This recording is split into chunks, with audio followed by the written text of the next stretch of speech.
62% of adults across the globe say they don't sleep well, and 8 in every 10 adults want to improve their sleep.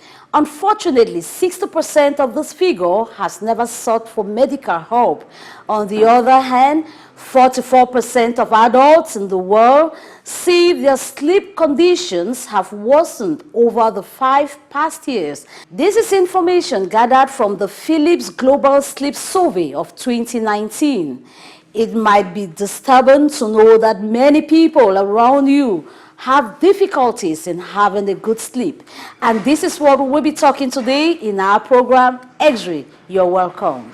Sleep disorders are conditions that result in changes in the way someone sleeps, and the conditions can affect one's overall health, safety, and quality of life.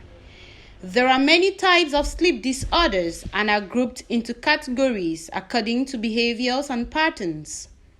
Most sleep disorders can be treated once correctly diagnosed. Talking about diagnosis, the symptoms of sleep disorders depend on the specific disorders. It may be interesting to know both children and adults do suffer from different forms of sleep disorder. According to medics, some sleep disorders can be symptoms of another medical or mental health condition. A sleep disorder may affect one's output, relationship, and daily activities. While 10% Cameroonians suffer from sleep disorders, the American Psychiatric Association says more than 50 million Americans have chronic sleep disorder.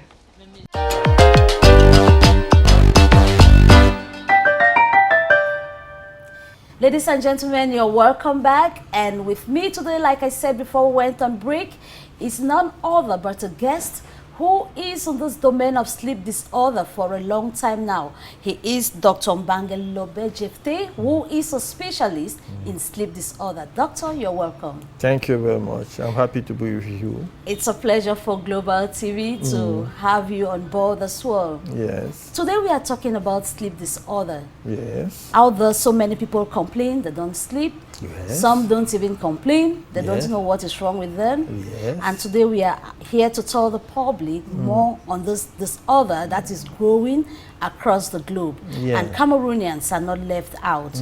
But before we go into this proper, it's a new domain in Cameroon. How Yes. come you found yourself in it?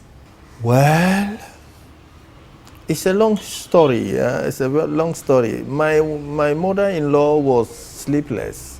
And when I started coming to see my wife, the woman that was going to become my wife, who is now late, when I was talking with the mother, she used to tell me, I don't sleep. I have a lot of problems with my sleep. All the night long, I don't sleep.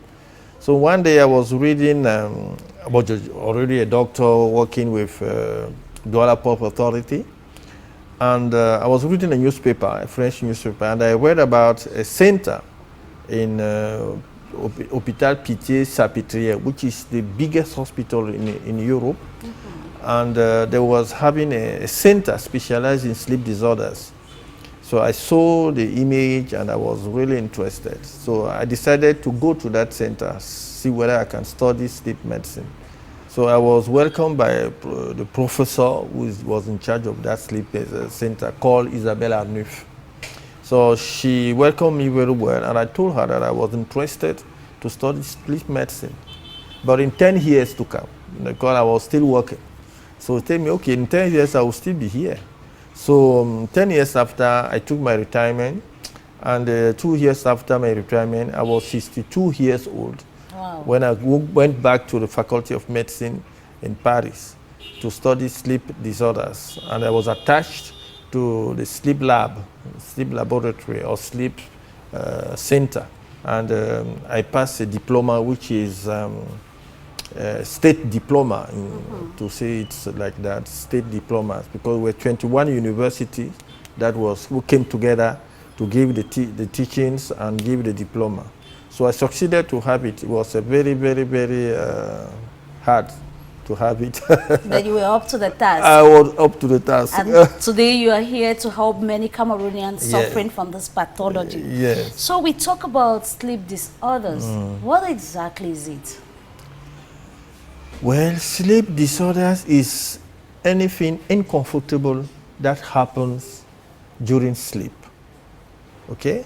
It may be that you don't sleep, where you ought to be sleeping, but you don't sleep.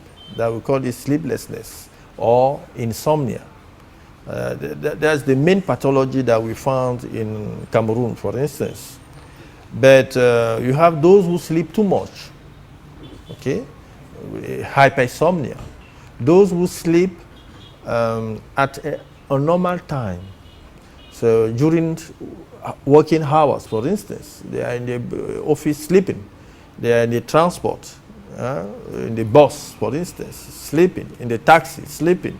Okay, they sleep when they ought not to sleep. Okay, this way of sleeping becomes a sleep disorder. Yeah. That have to be corrected. Actually. So they have other one who convulse during sleep. They don't convulse when they are awake, but once they sleep, they go into sleep, they start convulsing. Okay? Really? We call it epilepsy nocturne. It's a sleep disorder, and it's linked to sleep. Okay. Epilepsy nocturne means night epilepsy. Night epilepsy. Yes. Sure. Okay. It's part of the pathology that we deal with.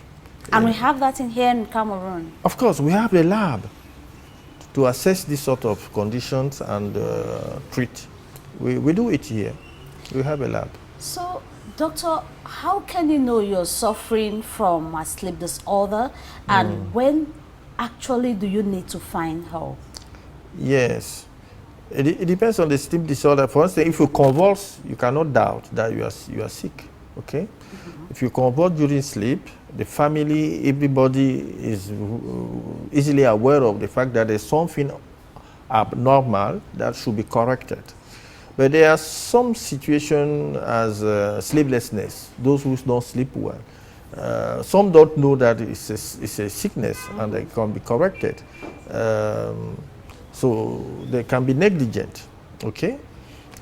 Some think that you can go to pharmacy directly and they give you something, you get cure of it, but that what is not correct. So once you start having 3 nights over 7 per week, where you don't sleep well, consider it as being abnormal. Everybody can have a sleepless night. Everybody can happen. Or a difficult night. A difficult night, a sleepless night. It can happen to everybody. Yeah. It can be linked to a family event or a professional event and so on. Or it can even be like that without any specific cause. But once you start having 3 nights over 7 per week that you don't sleep constantly, if it lasts for 1 month, it becomes an acute insomnia.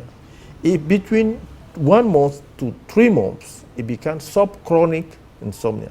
And if it goes above 3 months, it becomes a chronic insomnia.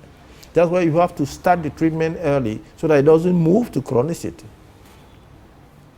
Okay. Wow, doctor, you get me scared here, even as an ordinary citizen who has been hearing of those sleep disorders. I never knew it was so severe as this. That's 3 nights out of 7. If you don't sleep, then there is a problem. There's a problem, yes. It means many Cameroonians are sick.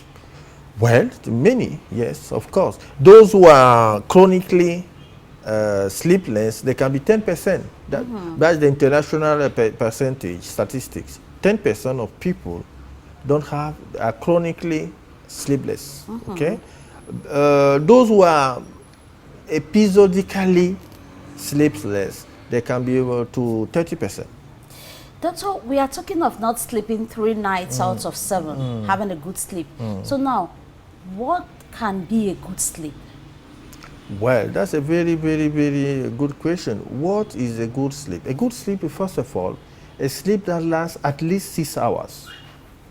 Normally, we should sleep 8 hours. 1/3 of our time should be on the bed, sleeping. We have 24 hours, 8 hours should be on the bed, sleeping, okay? But even if you don't succeed to have 8 hours, at least have 6 hours, okay? That's the first criteria. The second is that the sleep should be restorative. It means that when you go to get out of your sleep, you should feel it that it was a good sleep. You should be at peace. You should be at peace. No body pains, nothing. Yeah, you should have the feeling that you really slept profoundly. And it really turn a page, that you are starting a new life. You feel comfortable with your sleep, okay?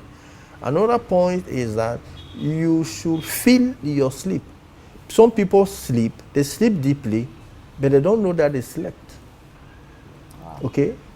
It's a special form of sleeplessness, a special form of insomnia. We call it paradoxal insomnia. It means that they sleep, but they tell you that they don't sleep. But during the night, it has been raining all the night long. He did not hear, but he tells you he did not sleep. The children say, but mother, you were snoring all the night long. He said, no, I did not sleep. So it's a special form of sleeplessness that we call paradoxal insomnia. Okay, that one has something to do with the perception. It's not the sleep itself which is a problem, but the perception. It doesn't feel it. Okay, it has what we call hypnoamnesia or hypnoanusia.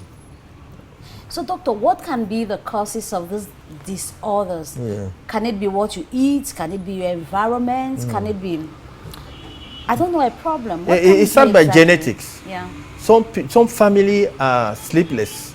You have some family where you find a lot of people with insomnia. Okay, for instance, the family of my mother-in-law, many people in that family were suffering from insomnia. My mother-in-law was the most pronounced form of insomnia, but the other one also were insomnia. Okay, so it sometimes has something to deal with genetics, but most often it has something to do with environment. Okay, the type of work you do. Yeah. Those who are working the night in the hospitals, in the aeroplanes, policemen, journalists, yeah. soldiers who are in the they can develop insomnia because of their work. We can also talk of those who work in industries, in factories, like Brasserie du Cameroon. They are working in the, see, this because the factory doesn't stop. Yeah. It turns 24 hours, okay, around. So working the night during sleeping times can cause you to become sleepless. Okay, okay. So there are a lot of even this heat that we have. It's not favorable to sleep. Okay, some sleep very well even if it is hot, but some do not sleep well when it is hot, and they don't have enough means to buy an air condition to give them better condition to sleep, so they can move to sleeplessness.